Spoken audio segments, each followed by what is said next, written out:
Hello guys, how are you today? Welcome to my class. Class, I just want to remind you, listen carefully and focus on our lesson so that you have something to learn. Alright? Now, what we are going to study today is all about quilting. What do you mean by quilting, guys? Okay, but before that, at the end of this lesson, you are expected to discuss the overview of quilting. Demonstrate proper use of tools and materials in quilting. Now, these are the objectives that we need to achieve at the end of this lesson. Okay?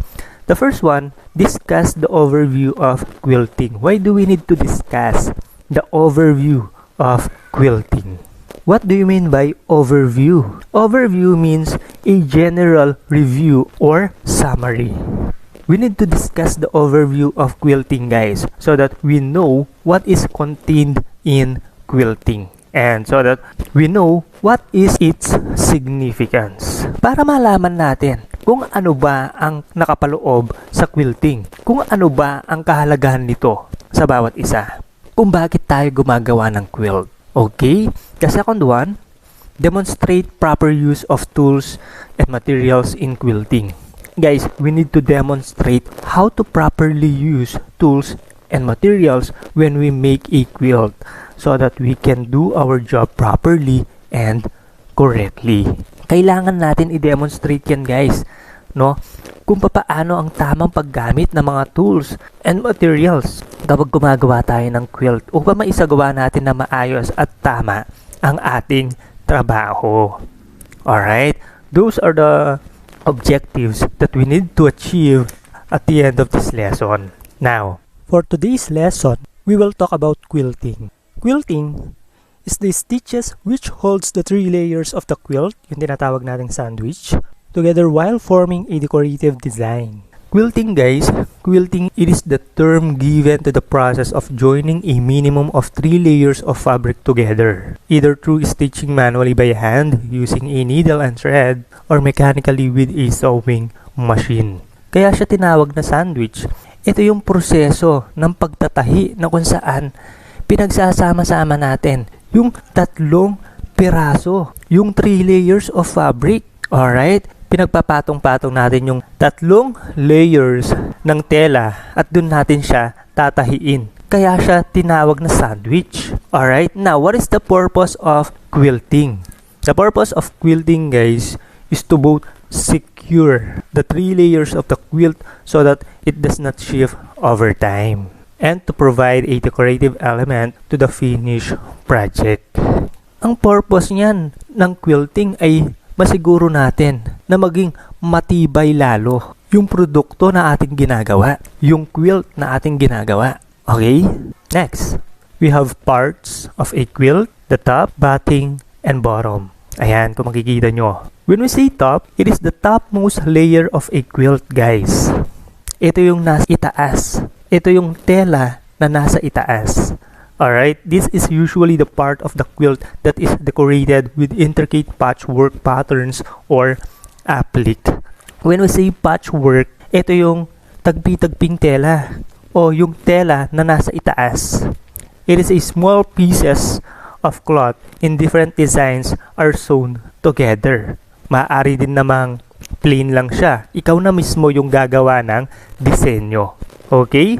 And the second one, batting. Batting is a layer of thick piece of fabric to add weight and warmth to a blanket. Yung batting, ito yung tinatawag nating sapin o palaman, yung nasa gitna.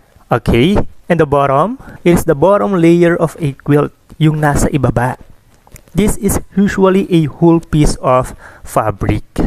Alright? Yan yung parts of a quilt. Yung tela, yung 3 tela na magkakapatong. Okay? Now, the origin of the term quilt is linked to the Latin word colchita, meaning a bolster or cushion. Ibig sabihin, ang pinanggalingan ng salitang ito ay nagmula sa salitang Latin na colchita na ang ibig sabihin ay bolster or cushion. When we say bolster, ito yung tinatawag nating thick pillow. Alright? Or cushion, ito yung tinatawag nating unan. Okay? Usage of the term seems to have first been used in England in the 13th century. Ibig sabihin, itong salitang ito, yung salitang quilt, ay unang ginamit yan sa bansang England noong 13th century. Okay? However, the sewing techniques of piecing, applique, and quilting have been used for clothing and furnishing in diverse parts of the world for several millennia, and a wide range of quilting styles and techniques have uniquely evolved around the globe. Ganun pa man, no? Yung ganitong klase ng pagtatahi, alright? When we say applique, guys, it is a design technique by which pieces of material are attached to another material. Ibig sabihin, yung tela, maaari mo siyang i-attach, or yung disenyo mo, maaari mo siyang i-attach dun sa another material, dun sa another fabric na yung gagamitin sa pagtatahi. Alright? That is applique, guys. At kung makikita nyo, itong ganitong klase ng pananahi ay ginamit na rin siya sa mga kasuotan natin, sa ibang pamamaraan. At kung mapapansin nyo, ito ay lumaganap, ito ay umunlad, okay, sa buong mundo. At hanggang ngayon, tinatangkilik pa rin natin yung paggawa ng ganitong klase ng produkto. Okay? Next.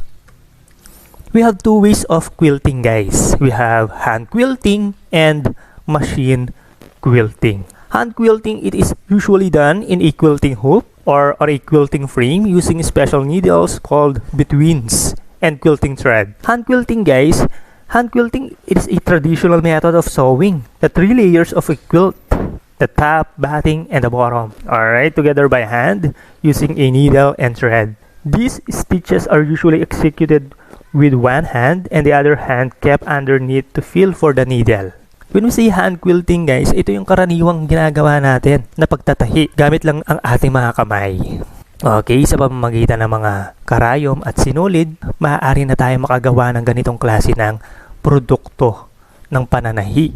Alright? At kapag nagtatahi tayo gamit ang ating mga kamay, dapat sisiguraduhin natin na yung isang kamay natin ay nasa ibaba, nasa likod ng tela na ating tinatahi. Nang sa ganon, masigurado natin, magabayan natin yung karayom kung saan man siya paroroon. Alright?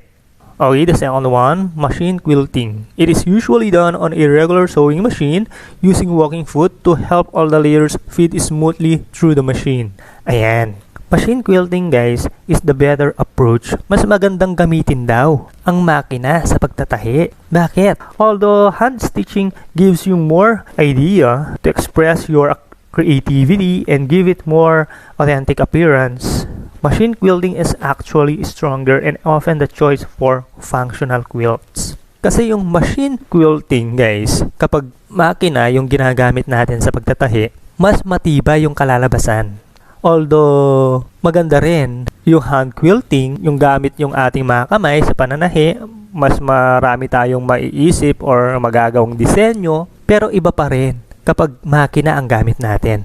Mas durable siya, mas strong siya, mas matibay siya. Okay?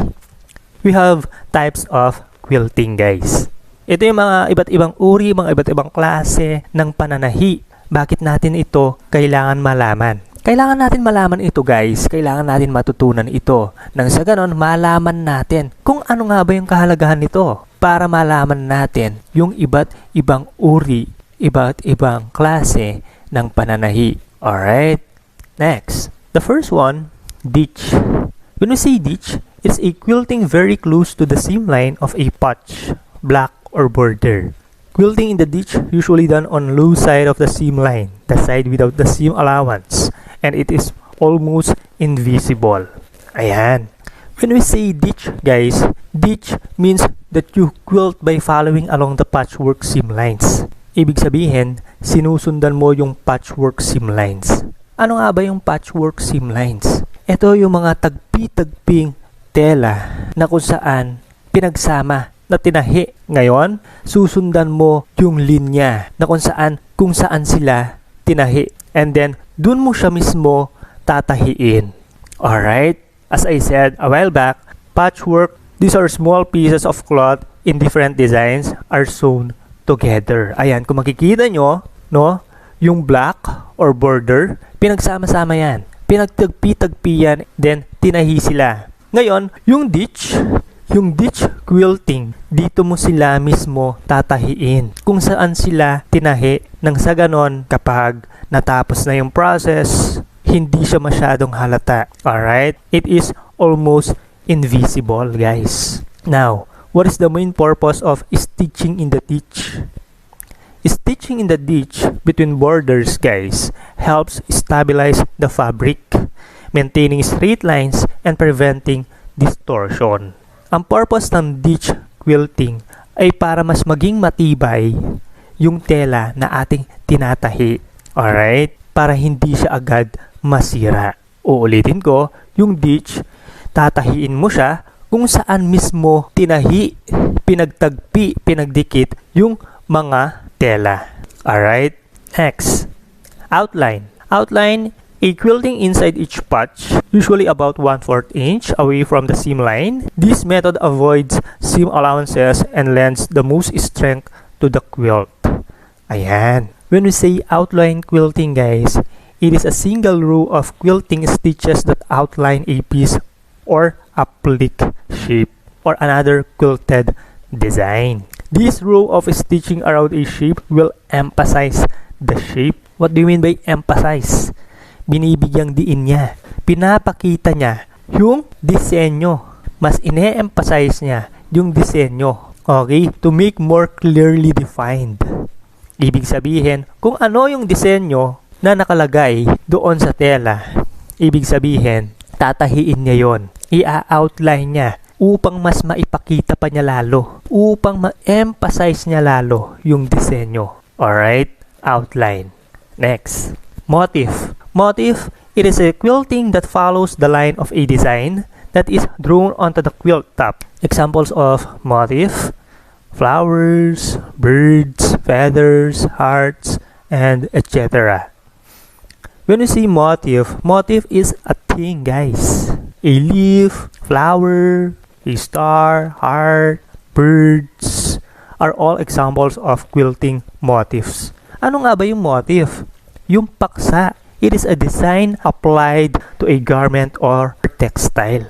Ibig sabihin, it explains that motifs are meant to draw attention and catch the eye of a person looking at the quilt. Ibig sabihin, ito yung klase o uri ng pananahi na kung saan sinusundan mo yung linya ng disenyo na nakalagay dun sa tela na iyong tatahiin. Okay? Para saan? Para makatch, para makuha mo yung attention ng tao na titingin dun sa quilt na iyong ginawa. Alright? That is motif, guys.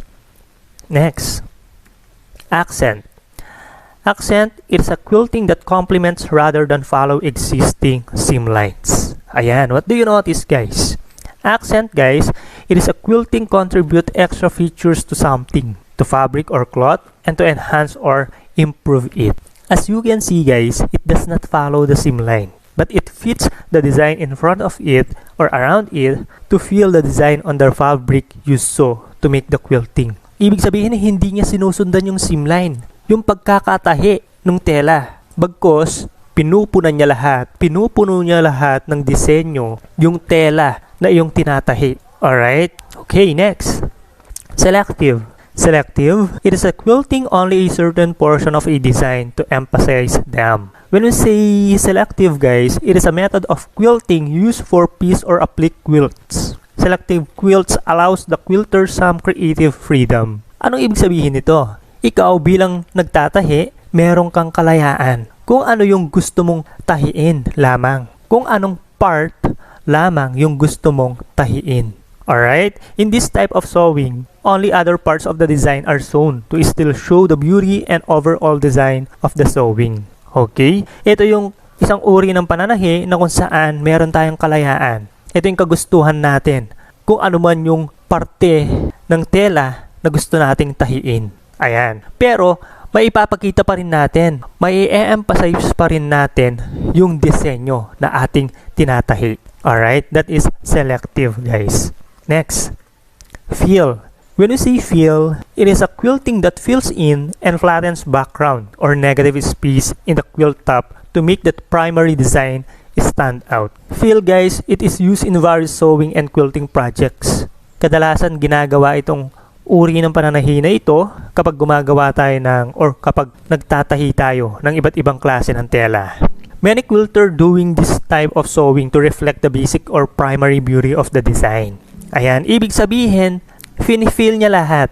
Ibig sabihin, pinupunan niya lahat, tinatahi niya lahat yung espasyo ng tela na yung ginagawa when it comes to quilting. Ayan kung makikita nyo. From the word itself, fill. Alright? It flattens the background or negative space in the quilt top. Okay? Next, echo. It echoes the shapes of the patchwork or applique with 2 or more lines of stitches spaced about 1/4 inch apart. When you see echo quilting guys, it is a multiple rows of evenly spaced quilting around applique shapes. Ibig sabihin, kapag tinahi mo yung disenyo, uulit-ulitin mo yon. Alright? Meron silang sapat na espasyo sa bawat pagitan. Alright? The rows of quilting will create unique designs. Kakaiba yung kanyang disenyo kung makikita nyo. Around the shapes as they begin to meet in areas where the applique components are closer together. Ayan. Magkakadikit lang sila pero meron silang sapat na espasyo sa bawat isa. Alright?